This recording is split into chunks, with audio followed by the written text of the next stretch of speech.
हकीकत आधा फसाना। अगर पेड़ की किसी पत्ती को पानी में डालेंगे तो क्या होगा?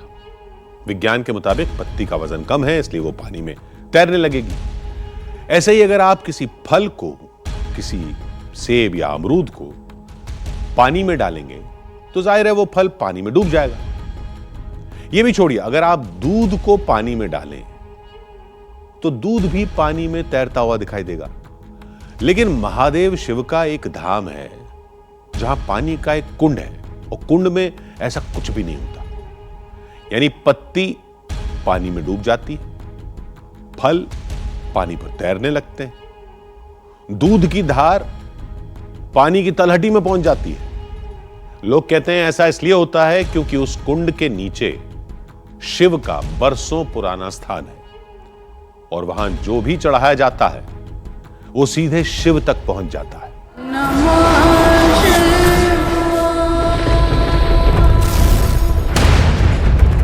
कहते हैं इस छोटे से कुंड में कुछ है, शायद महादेव की कोई शक्ति। उस शक्ति से चमत्कार होता है और उस चमत्कार को युगों से नमस्कार किया जा रहा है। विज्ञान कहता है कि अगर पानी में कोई पत्ती डाली जाए तो पानी की सतह पर तैरती रहेगी। लेकिन कुछ तो है इस कुंड में कि यहां बेलपत्र तैरते नहीं, डूब जाते हैं। जैसे महादेव की कोई शक्ति उन्हें अपनी तरफ खींच रही हो। बेलपत्र भी छोड़िए, अगर आप पानी में दूध की धार डालें तो विज्ञान के मुताबिक उसे भी पानी की सतह पर तैरना चाहिए। लेकिन इस कुंड के सामने विज्ञान चकमा खा जाता है। दूध की धार सीधे कुंड की तलहटी में पहुंच जाती है। यह भी छोड़िए, किसी फल को ही लीजिए, विज्ञान के मुताबिक गुरुत्वाकर्षण के कारण वो फल पानी में डूब जाना चाहिए, लेकिन इस कुंड में ऐसा कुछ नहीं होता।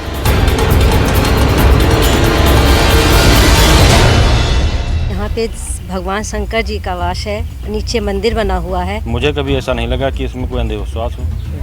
प्रसाद चढ़ाते हैं, आप थोड़ा और पानी कम हो जाएगा, गहराई में जाएंगे और चढ़ाएंगे तब भी वापस। वहाँ तो कुछ चमत्कार है, वहाँ पे कुछ शक्तियाँ हैं इनविजिबल रूप में। वैसे ये सब कुछ सिर्फ इस कुंड में ही होता है।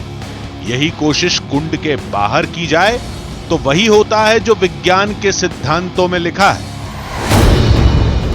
लोग कहते हैं कि ऐसा इसलिए होता है क्योंकि सदियों पहले इस नदी के बीच महादेव का एक अद्भुत धाम था। वो धाम आज भी पानी के नीचे मौजूद है और ये चमत्कार महादेव के उसी धाम की शक्तियों का एक छोटा सा नमूना है। तो चलिए आज आजमाते हैं उन शक्तियों को, मिलते हैं चमत्कार के उस दावे से और देखते हैं कि क्या उस कुंड में वाकई कोई करिश्मा है। अगर नहीं तो जो होता है वो होता क्यों है? विज्ञान कहता है ये सब कुछ मुमकिन ही नहीं है। बेलपत्र पानी में डूब ही नहीं सकता, फल तैर ही नहीं सकता, दूध और पानी का अलग अलग हो जाना भी संभव नहीं है। फिर उस शिवधाम में जो हो रहा है वो हो कैसे रहा है? लोगों का कहना है कि पौराणिक काल में पानी की उस गहराई में एक शिवलिंग हुआ करता था और उस शिवलिंग की शक्तियां आज भी कायम है। बेलपत्र और दूध सीधे उस शिवलिंग तक पहुंच जाता है। फल इसलिए तैरते हैं जिससे उन्हें भक्तों को प्रसाद बांटा जा सके।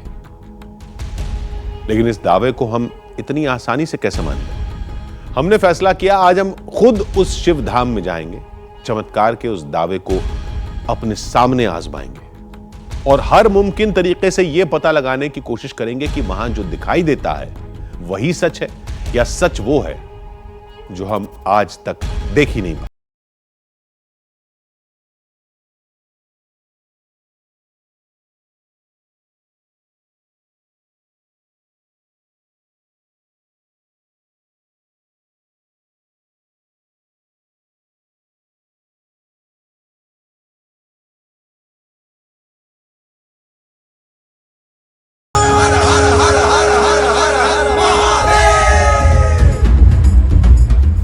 बिल्वपत्र जो चढ़ाते हैं उसमें ओम नमः शिवाय करके उच्चारण करके श्रद्धा और भक्ति भाव से लोग छोड़ते हैं, तो वो अंदर जहाँ शिव जी का स्थान है वहाँ अंदर बिल्वपत्र चला जाता है। जो फल ओम नमः शिवाय करके अर्पण वस्तु से बोलते हैं प्रसाद चाहिए, तो 5 कैसे फल डालते हैं तो उसमें अर्पण प्रसाद बोलते हैं, तो वो अंदर चले जाते हैं और कुछ प्रसाद के लिए शिव जी को प्रसाद रूप में भेज देते हैं। दूध की धार है, अन्य जगह जब हम डालते हैं बहते पानी में तो आगे वो लंबी धारा बना के चला जाता है, लेकिन यहाँ जब हम दूध डालते हैं तो इस दूध को वो नीचे ही चला जाता है। मालूम पड़ता है कोई अदृश्य शक्ति उसको नीचे खींच रही है।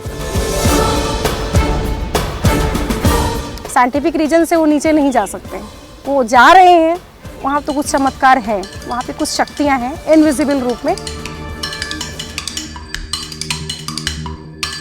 आस्था जब तर्क के पार चली जाती है तो वो चमत्कार बन जाती है, और हिंदुस्तान एक ऐसा मुल्क है जहाँ के हर चंद किलोमीटर पे आपको कोई ना कोई चमत्कार ज़रूर नज़र आएगा। नमस्कार, मेरा नाम सुहेल है और ये गोमती नदी है, वही गोमती नदी जिसके किनारे लखनऊ बसा है। इस गोमती नदी के एक ऐसे चमत्कार के बारे में हमें पता चला है जिसे सुनकर भी यकीन करना मुश्किल है। एक ऐसा चमत्कार जो सिर्फ सुनने सुनाने की कहानी नहीं है बल्कि आँखों से दिखाई देता है। क्या है वो चमत्कार और क्या है उस चमत्कार की हकीकत, यही जानने के लिए हमने अपना ये सफ़र शुरू किया है।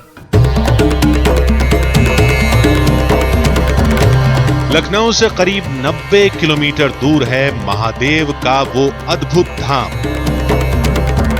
जहां आज का आधुनिक विज्ञान भी मौन हो जाता है। बेलपत्र जैसी हल्की चीज पानी में डूब जाती है और भारी फल ऊपर तैरने लगते हैं। इंटरनेट पर तस्वीरें तो बहुत थी, लेकिन हम अपनी आंखों से उस चमत्कार की तस्दीक करना चाहते थे। कुछ ही देर बाद हम महादेव के उस धाम में थे। मंदिर तो बेहद साधारण ही था। फिर लोगों ने बताया कि चमत्कार इस धाम या यहाँ के शिवलिंग में नहीं, चमत्कार तो पास में बह रही गोमती नदी के कुंड में है, जिस पर लोग आंख बंद करके विश्वास करते हैं।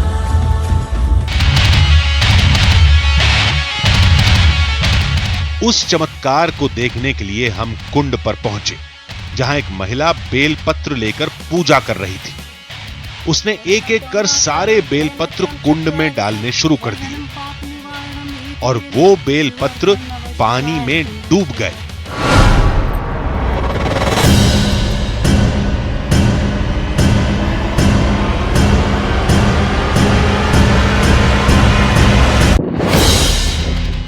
फिर हमारे सामने ही एक शख्स ने कुंड में 7 अमरूद डाले।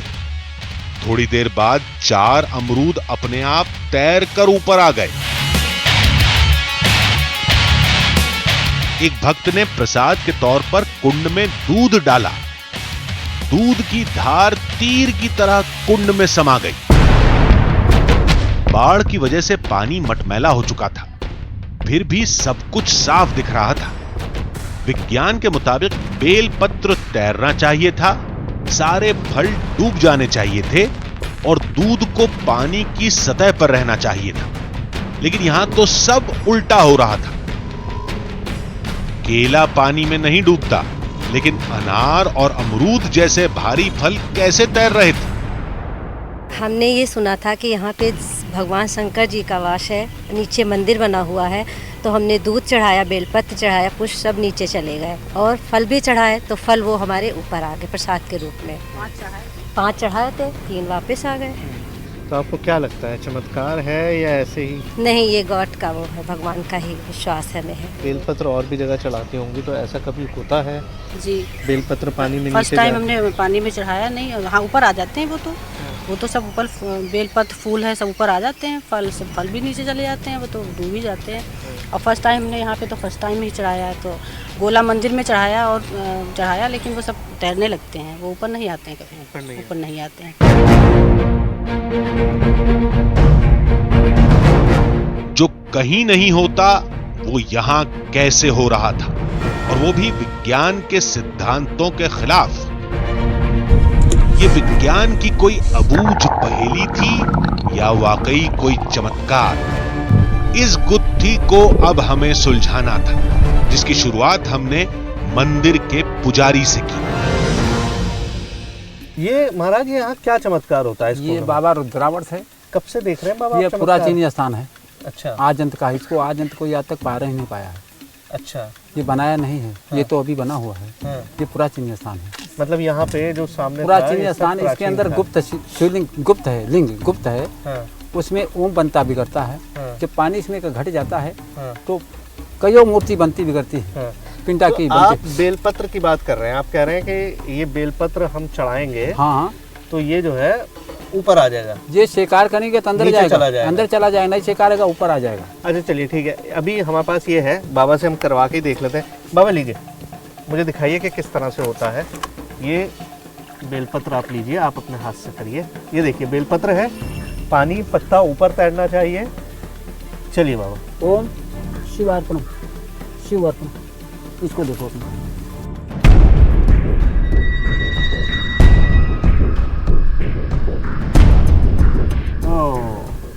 पूरा पत्ता नीचे चला गया पानी के। पत्ता बहुत हल्का होता है, आप कोई भी पत्ता पानी में छोड़ के देखेंगे तो पत्ता ऊपर की तरफ फ्लोट करना चाहिए, तैरना चाहिए, लेकिन ये पत्ता अंदर चला गया। अच्छा बाबा, दूध की बात होती है। ये दूध शेकार करेंगे तो अंदर जाएगा। ओम शिवार्पणम। दूध आप पानी के ऊपर डालेंगे तो आपको दिखाई देगा कि दूध पानी के ऊपर यूजुअली तैरता है। तो ये पूरी तरह से अंदर चला गया, अंदर चला गया। अच्छा, इन फलों का क्या करते हैं बाबा? ये अर्पणम प्रसादम। हाँ। ये आपके 5 फल हैं। 5 फल हैं, देखिए 5 फल हैं। अर्पणम प्रसाद। 1 2 3 4 और 5, ये 5 फल हैं जिनको प्रसाद के तौर पे चढ़ाया जाता है यहाँ पर।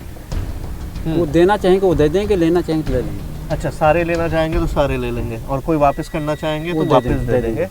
अगर सारे फल नीचे चले जाएंगे तो इसका मतलब सारे फल ले लिए गए हैं, और अगर ये फल वापस आ जाएंगे तो इसका मतलब ये है कि फल वापस मिल गया, प्रसाद मिल गया। अर्पणम प्रसादम। 1 केला वापस आ गया। 5 फल डाले गए थे, 1 अनार, 3 अमरूद और 1 केला। उसमें से 1 केला वापस आ गया।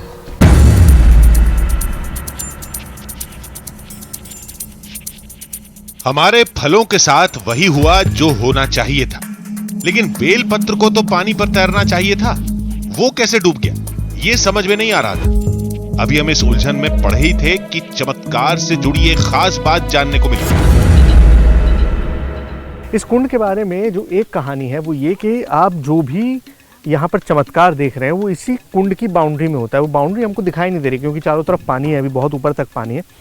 तो कुंड की एक बाउंड्री है, उसी के अंदर सारा चमत्कार होता है। उसके आगे सारी गोमती नदी पड़ी हुई है, आप कुछ भी करके देख लीजिए, चमत्कार नहीं होगा। बोट हमने मंगा ली है, बोट में जाएंगे, गोमती नदी के दूसरी तरफ जाएंगे, किनारे की तरफ जाएंगे, इस कुंड से थोड़ा सा दूर जाएंगे और फिर ये देखने की कोशिश करेंगे कि जो कुछ यहाँ पर हो रहा है बेलपत्र, दूध और फ्रूट्स के साथ, क्या वो दूसरी जगह पर होता है या नहीं होता। अगर नहीं होता तो जो बात कही जा रही है वो ठीक है, और अगर हो जाता है तो कहानी यही खत्म। आइए।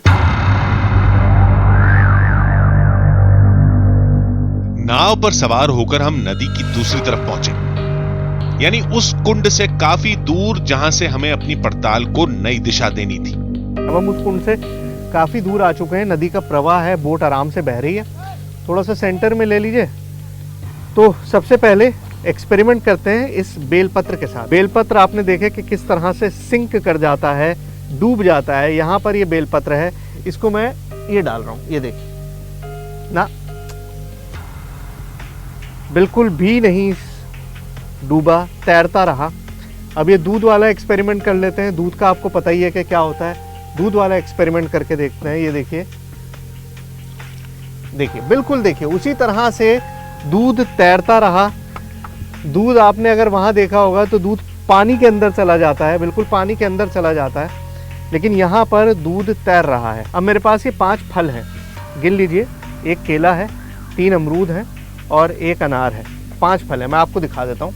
ये 5 फल है मेरे पास, 1 2 3 4 5। इन 5 फलों के बारे में कहा जाता है कि जब आप डालते हैं तो वापस आ जाते हैं। आपके सामने डाल रहा हूँ, ये देखिए, ये रहा, ये सारे के सारे अंदर चले गए। मेरे पास ये बेलपत्र बचा है, ये आखिरी कोशिश है, और ये कोशिश मैं उस तरह से करूँगा जिस तरह से पंडित करते हैं यहाँ पर। मैं ये लूँगा, इसको पानी में पहले भिगो लूँगा, ठीक है। भिगो लिया, ये देखिए, ये भिगो लिया। अब मैं इसको डाल रहा हूँ नदी पे। ये देखिए, तैरता जा रहा है, तैरता जा रहा है, तैरता जा रहा है, नहीं डूबा। सीढ़ियों के पास बने कुंड के अंदर और बाहर का फर्क समझ में आ चुका था।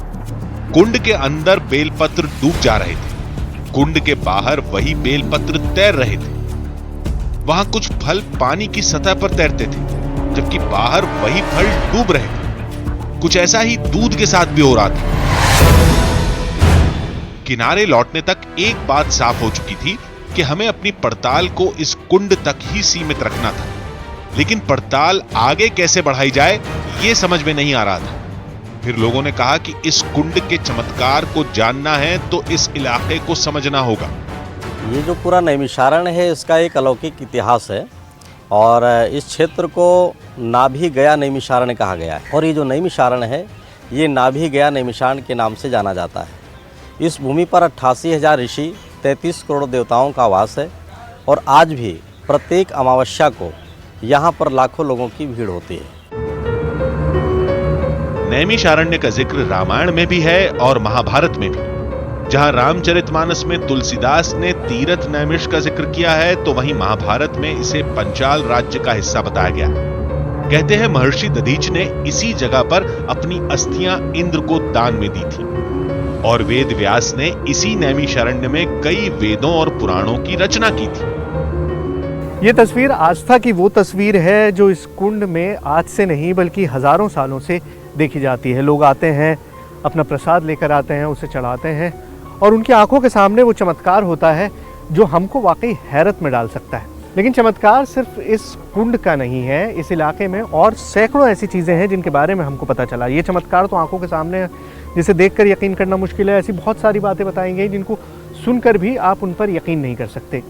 तो पहले इस इलाके के उन चमत्कारों को समझ लेते हैं, इस इलाके को समझ लेते हैं और उसके बाद फिर समझने की कोशिश करेंगे कि आखिर इस कुंड में जो चमत्कार हो रहा है इसकी हकीकत क्या है। उस चमत्कारी कुंड से लगे कुछ मंदिरों में जाने की एक वजह थी। शायद कोई सुराग मिल जाए जिससे कुंड के रहस्य को सुलझाने में मदद मिले। तो रुद्रावत कुंड के चमत्कार का पहला अध्याय शुरू होता है यहाँ से। यहाँ पर भी पानी का एक कुंड है, चक्र तीर्थ का नाम है यहाँ का। और ये पूरी कहानी जुड़ी है भगवान ब्रह्मा से। कलयुग के पास लोग चाहते थे कि एक ऐसी जगह मिल सके जहाँ पर वो तप कर सकें। सारे जितने भी ऋषि मुनि थे वो भगवान ब्रह्मा के पास गए कि उनको एक जगह चाहिए जहाँ पर वो तप कर सकें। और जब वो सारे ऋषि मुनि भगवान ब्रह्मा के पास पहुँचे तो उन्होंने कहा कि ठीक है, मैं आपको एक युक्ति सुझाता हूँ। उन्होंने क्या युक्ति सुझाई और इस कुंड का रहस्य क्या है, आइए जानते हैं।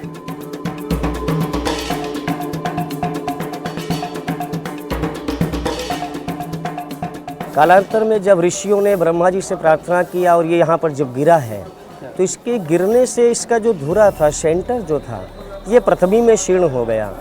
तो ये बिल्कुल गोलाकार घूमते घूमते घूमते घूमते चक्र की इतनी वेग थी, इतनी गति थी कि ये क्रमशः यहाँ पर पाताल तोड़ता चला गया। 7 पातालों का वर्णन है।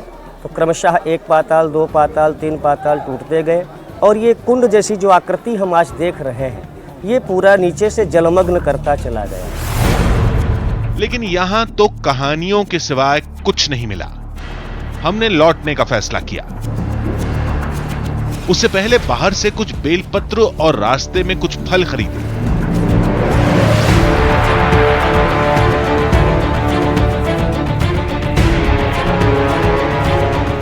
ऐसा करने का हमारा एक खास मकसद था।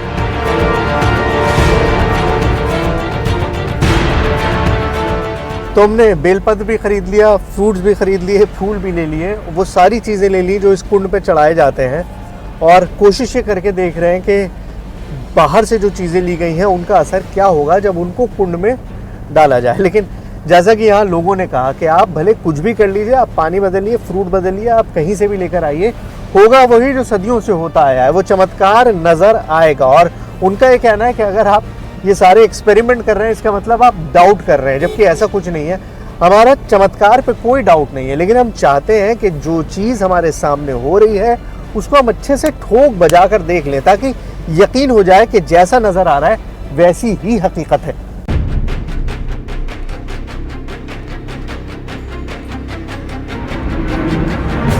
अब चमत्कार महादेव के धाम के उस कुंड में है या फिर वहां बिकने वाले फलों और बेलपत्रों में, इसका फैसला अब होने वाला था।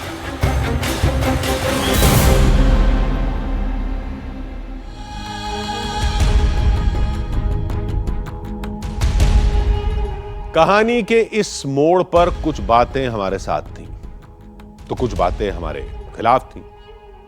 दावे के मुताबिक कुंड में सारे फल नहीं तैर रहे थे, कुछ डूब भी रहे थे।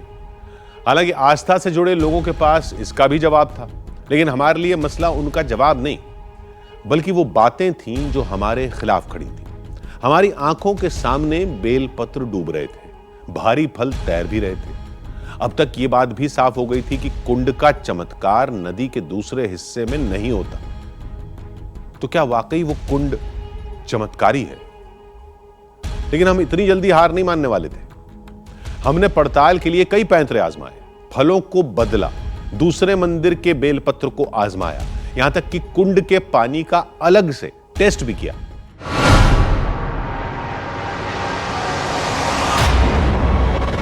लोग कहते हैं महादेव के इस कुंड में जो भी चमत्कार होता है वो किसी अदृश्य शक्ति की वजह से होता है। लेकिन हम किसी अदृश्य ताकत वाली बात को नहीं मानते। हमने तो हकीकत सामने लाने के लिए कुछ और ही सोच रखा था। दूसरा डाउट ये था कि भाई क्या यहाँ पर जो बेलपत्र दिए जाते हैं या यहाँ पर जिस तरह की फ्रूट्स दिए जाते हैं, क्या वो अंदर से खोखले होते हैं या कुछ इस तरह का सिस्टम है कि आप डालिए और वो अंदर डूब जाए कुछ। तो हमने किया ये कि हम बाहर से फ्रूट्स बेलपत्र लेकर आए हैं। तो शुरू करते हैं बेलपत्र से। ये देखिए, ये मैं जो नीमसार बराबर में शहर है वहाँ से लेकर आया हूँ और ये मैं आपके सामने डाल रहा हूँ।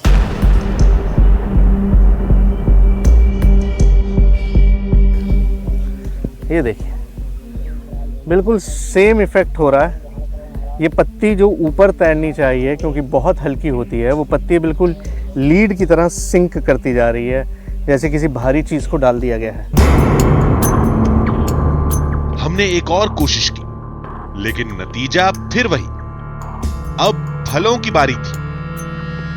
अब फ्रूट्स को भी देख लेते हैं। ये देखिए, मैं फ्रूट्स लेकर आया हूँ। ये 5 अमरूद हैं।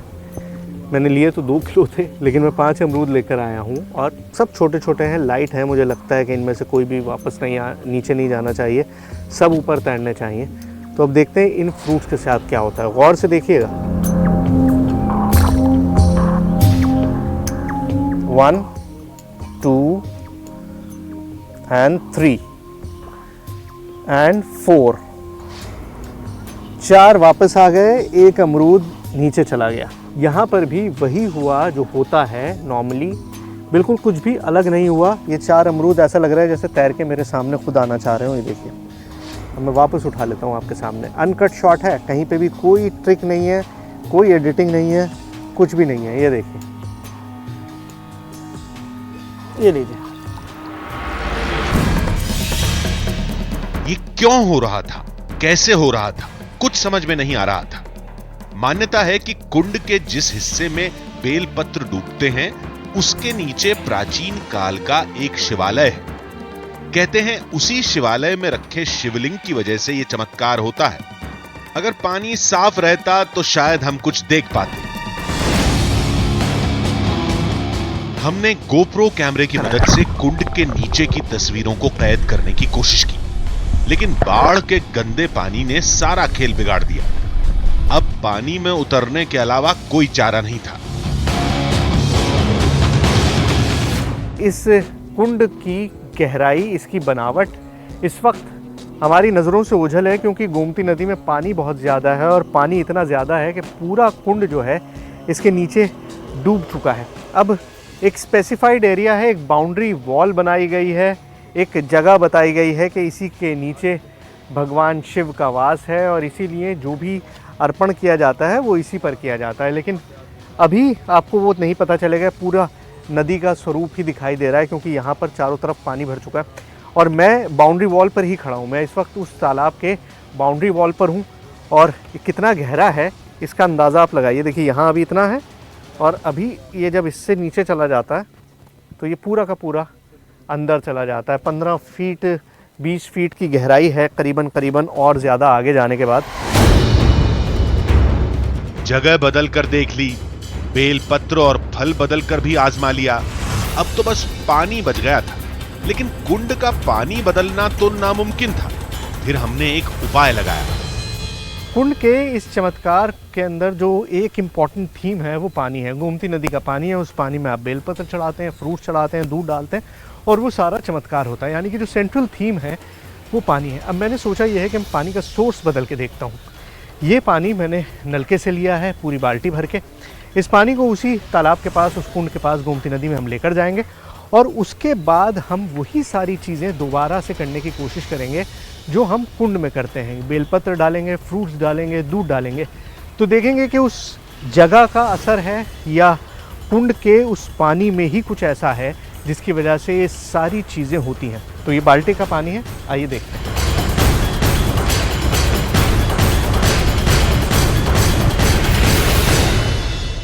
जो सारी चीज़ें हम कुंड के साथ करते हैं वही हम इस बाल्टी के पानी के साथ करेंगे।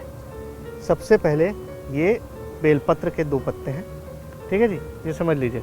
दोनों एक जैसे हैं, करीबन 3 पत्तियां हैं दोनों के अंदर, एक ही बनावट है, तो कोई ख़ास फ़र्क नहीं है। अब इन दोनों का रिएक्शन मैं आपको दिखाना चाहूँगा। एक मैं बाल्टी में डालूँगा और एक मैं इसमें डालूँगा। देखिए ये लीजिए, पहले इसके अंदर डालते हैं, ये डाल दिया और ये सिंक करने लगा, नीचे डूबने लगा। अब इधर आइए बाल्टी पे, ये देखिए ये पत्ता मैंने बाल्टी पे डाला, फ़र्क देखिए। बाल्टी के पानी में वो लगातार तैर रहा है और नदी के पानी वाला अंदर जा चुका है। अब इस वक्त नज़र भी नहीं आ रहा है कि कहाँ पर है। यहीं पे मैंने डाला था और अब इस वक्त नहीं है। और ये बाल्टी के पानी वाला बिल्कुल ऊपर तैर रहा है। मैं इसको और अंदर करने की कोशिश कर लेता हूँ। ये देखिए, ये वापस तैर के ऊपर आ गया। इस टेस्ट ने तो हमें चौंका कर रख दिया था। दूध वाले टेस्ट की बारी थी। दूध सबसे पहले मैं आपको इस कुंड में डाल के दिखाता हूँ। ये देखिए, तेज धार से बिल्कुल नीचे चला गया, ऊपर नहीं आया, ज़रा भी दूध ऊपर नहीं आया, बिल्कुल भी ऊपर नहीं है। अब यही दूध मैं इस बाल्टी के अंदर डालूंगा। बाल्टी में भी ठीक कुंड जैसा ही हुआ। दूध ऊपर नहीं आया, तेजी से नीचे जाकर बैठ गया। लेकिन हमने बाल्टी में अमरूद डाला तो वो डूब गया, तैर कर ऊपर नहीं आया। और ऐसा ही होना चाहिए, जबकि कुंड में फल सतह पर तैरते थे। हमने कई बार देखा था। इस पड़ताल के बाद कुछ तस्वीरें साफ हो चुकी थीं, तो कुछ गुत्थियां अब भी अनसुलझी थीं। कुंड में और बाल्टी में दूध के टेस्ट के नतीजे एक जैसे मिले। दोनों जगहों पर दूध तीर की तरह अंदर चला गया, यानी इसमें चमत्कार जैसी कोई बात नहीं।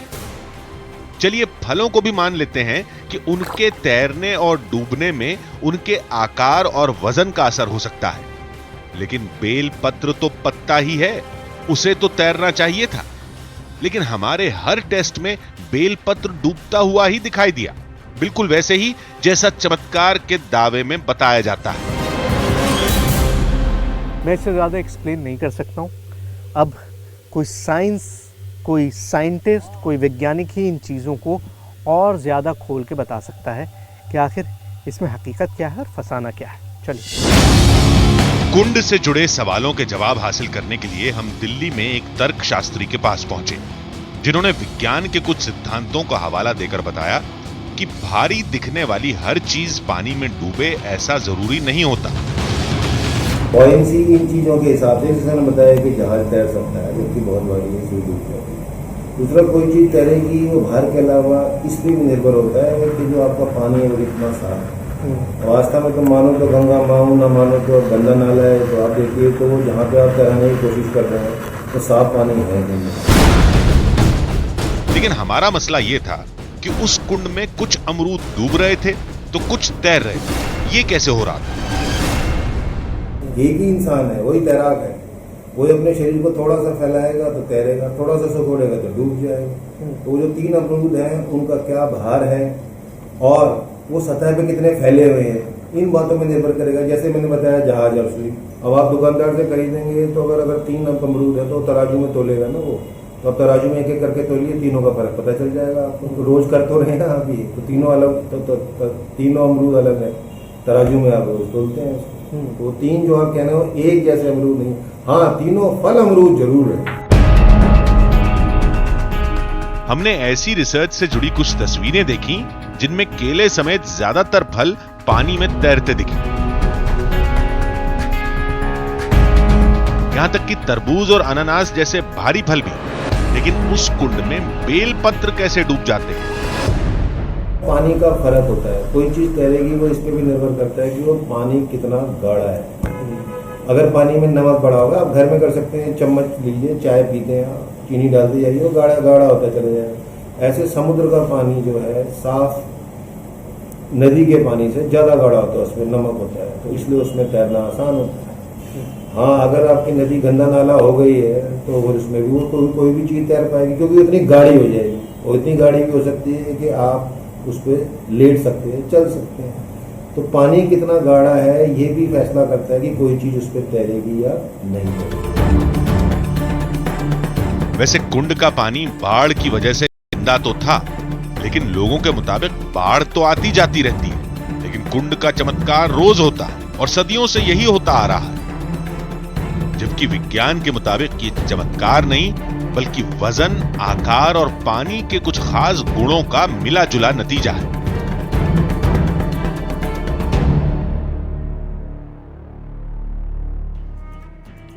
वक्त हो चला इस हैरत अंगेज कहानी को विराम देने का। अगले हफ्ते होगी एक नई कहानी, एक नया बहाना। आधी हकीकत, आधा फसाना।